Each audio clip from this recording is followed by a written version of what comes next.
नमस्कार, तिखट तडकामध्ये आपलं स्वागत आहे। आज आपण बघणार आहोत गोड्यावालाची उसळ। बिरड नाही, थोडासा रस ठेवणार आहे कारण बिरड्याला थोडं पाणी असतं।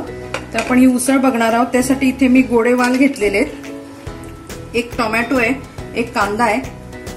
नमस्कार, तिखट तडकामध्ये आपलं स्वागत आहे। आज आपण बघणार आहोत गोड्यावालाची उसळ। वालामध्ये दोन गोडे आणि कडवे असतात, तर हे गोडेवाल आहेत। हे मी साधारण अर्धा किलो इथे घेतलेले आहेत। त्याच्यासाठी मी इथे एक टोमॅटो घेतलाय बारीक चिरून, एक कांदा आहे आणि हे वाटण आहे। या वाटणामध्ये खोबरं, थोडा लसूण आणि थोडा कांदा असं मी बारीक वाटून घेतलेलं आहे। आता आपण कढई ठेवली आहे, तेल घालूया।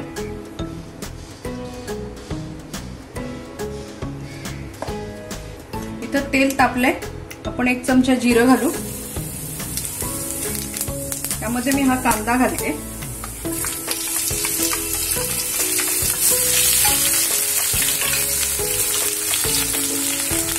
हळद अर्धा चमचा। वाल आहे म्हणजे आपल्याला थोडंसं हिंग जास्त घालायचंय कारण गॅस्ट्रिक आहे म्हणून।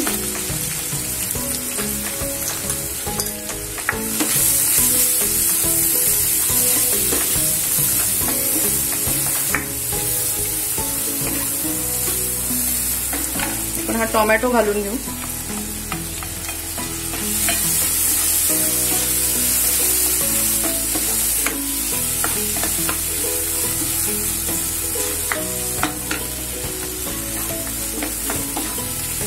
आपल्याला अगदी थोडा रस्सा ठेवायचा आहे म्हणून बिरड नाहीये, उसळ करतोय।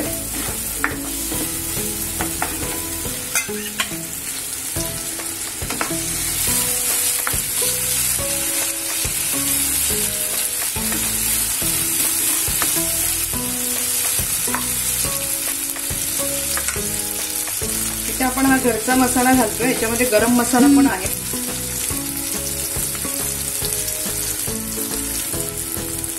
जिऱ्याची पूड,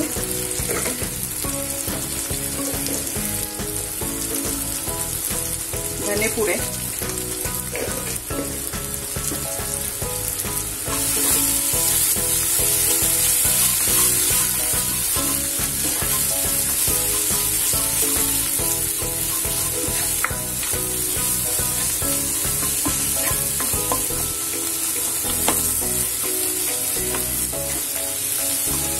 इथे टोमॅटोच्या ऐवजी तुम्ही कोकम पण वापरू शकता किंवा चिंच पण वापरू शकता।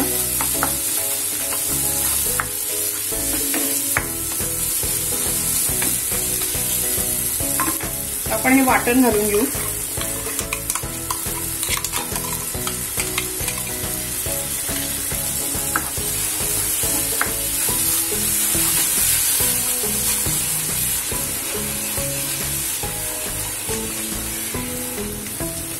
हा मसाला आपल्याला चांगला परतून घ्यायचा आहे। 2 मिनिटं आपण याच्यावरती झाकण ठेवू। हा मसाल्याच्याच भांड्यात मी थोडंसं पाणी घेतलंय, धुवून थोडंसं टाकूया।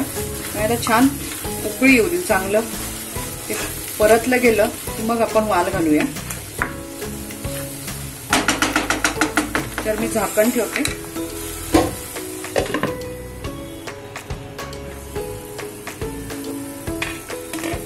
आपला मसाला छान परतला गेलाय, तेल पण सुटलंय। आता आपण ह्याच्यामध्ये वाल घालूया। याच्यामध्ये एखादा बटाटा पण खूप छान लागतो, मी काही घालत नाही आज, पण चव खूप छान येते त्याला।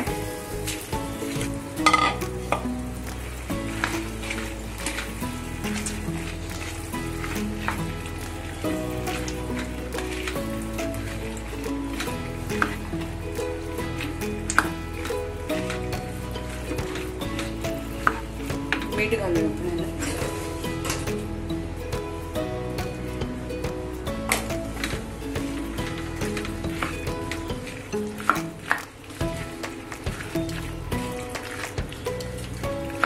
मी अगदी थोडा रस ठेवणार आहे, त्यामुळे जास्त काही पाणी घालत नाही, शिजण्यापुरतंच घालूया आपण पाणी।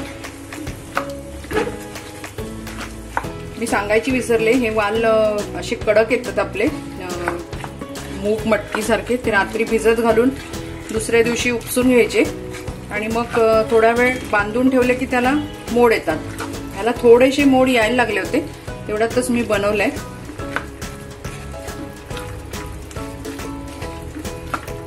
आपण याच्यामध्ये पाणी घालू.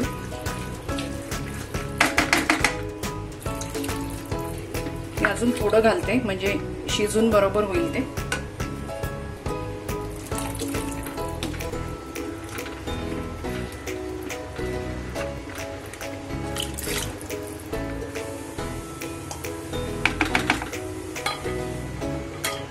आपण झाकण ठेवून याला शिजू देऊया.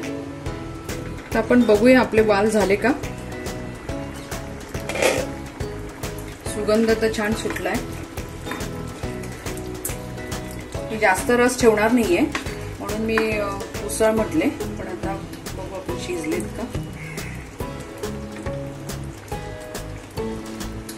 छान शिजलेत वाल. आता आपण काढून घेऊया. तुम्हाला पाहिजे असेल तर तुम्ही वरतून ओलं खोबरं टाकलं तरी चालेल. मी वाटण्यात टाकलंय म्हणून मी परत टाकत नाहीये. इथे आपली वालाची उसळ बनवून तयार झालेली आहे. पटकन होणारी आहे. फक्त वाटण रेडी पाहिजे. तर तुम्ही हे नक्की करून बघा. ही भाकरी बरोबर पोळी बरोबर खूप छान लागते. तुमचा अभिप्राय आम्हाला कळवा. तसंच अजूनपर्यंत चॅनलला लाईक केलं नसेल तर लाईक करा, शेअर करा, सबस्क्राईब करा.